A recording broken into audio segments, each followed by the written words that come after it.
and put these four heifers in a big old brushy pasture.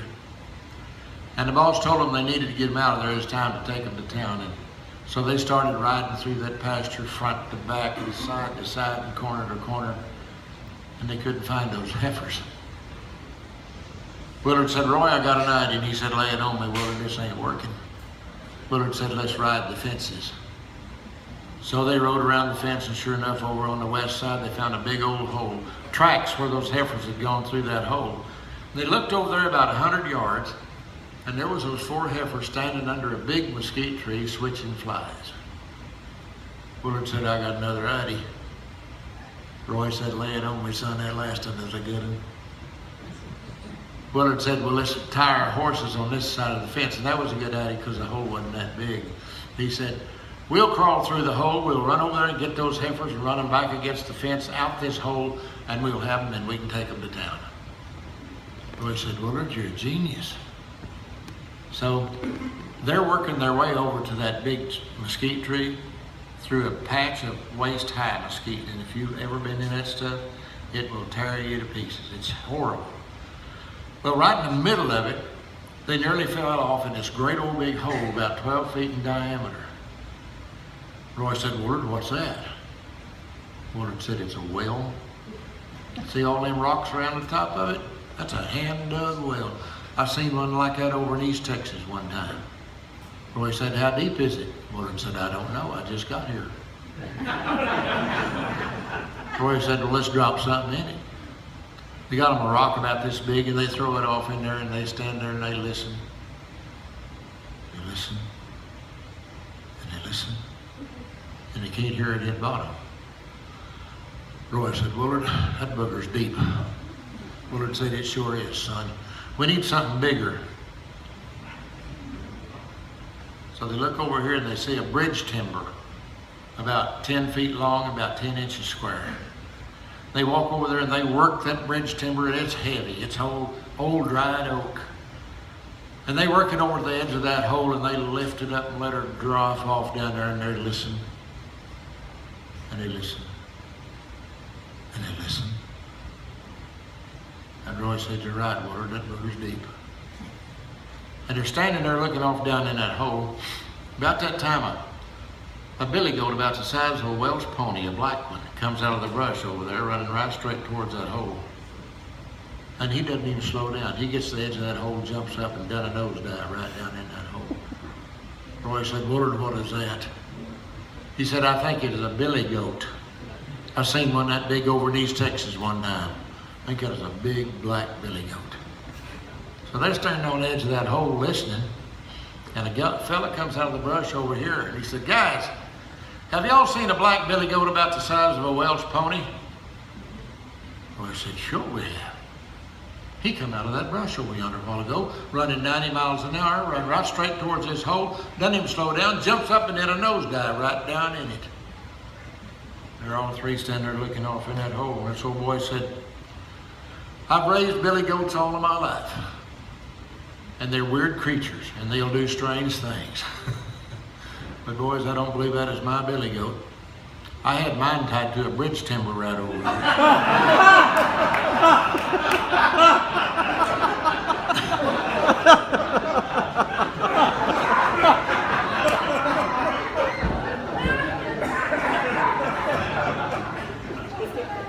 Don't you know his eyes as big as wagon wheels?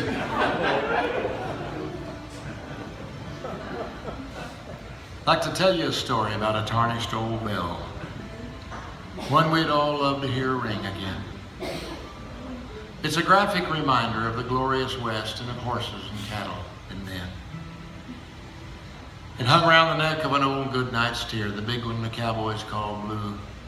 And the colonel had got him on the bosque from Chisholm in the winter of '72. Colonel Goodnight sent thousands of steers up the trail, and they learned to follow that bell day and night. So at sundown, the boss put a strap on the clapper so the steers would stay bedded and quiet, because if old Blue got restless and started to roam, they'd be a stampede, sure as hell. Because the cattle would immediately be on their feet and move to the sound of that bell. I remember camp out on 7 Mile Hill. In the distance were the Dodge City lights. About midnight it started to storming like hell, and lightning balls danced in the night. And the boss yelled, "Find Blue and undo the clapper. Get 'em up, string 'em out on the trail." Blue swam the river, headed straight for the yards with 2,000 steers on his tail. Well, the rail cars were loaded and we headed her south, and the boys stayed in Dodge, except a few like me and Frank Mitchell and Club-Footed Jack. We took the wagon, the remuda, and Blue. The sky seemed like blue, or headed back south through the land where the buffalo roam, and where the dust devils dance their waltz with the wind. Old Blue was a-leading us home. He was turned out at the Kittiquay Ranch like a gentleman, pampered in style. But we'd occasionally neck him to an old outlaw steer. Blue loved that. He'd drag him 10 miles. When the Lord called old Blue up that trail in the sky, the colonel had us cut off his horns. He said, "Blue don't need 'em, and they'll remind us of him and of trail drives and stampedes and storms." We still work cattle. We don't trail 'em to Dodge, 'cause fences now stand in the way. And the colonel, he's riding that trail in the sky, but cowboys still brand the J.A. And as I reminisce, I'm reminded that I am one of the fortunate few who's had the privilege of hearing a night herder's song and the sound of that bell on Old Blue. Now little Joe the Wrangler will wrangle nevermore. His days of the remuda, they're all done. Was long about last April when he rode into our camp, just a little Texas stray and all alone. Was long late in the evening when he rode into our camp on a little old brown pony he called Shaw.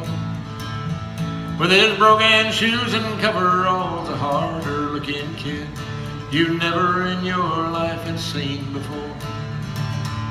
His saddle was a southern cack built many years ago, and an OK spur on one foot idly hung.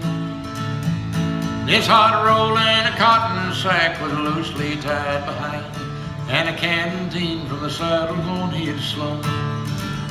Said he'd had to leave his home because his pa had married twice, and his new ma beat him every day or two. So he saddled up old Shaw one night and let us shuck this way. Thought he'd try and battle now his own canoe. Said he'd try and do the best he could if we'd only give him work, though he didn't know straight up about a cow. So the boss, he cut him out a mount and kinder put him on. We knew he liked our little strays somehow, 'cause he taught him how to herd the horses and learn to know them all, and to round them up by daylight if he could. Then to follow the chuck wagon and to always hitch the team, and to help the coast in narrow Russell Wood. We'd driven to Red River. Oh, the weather, it was fine.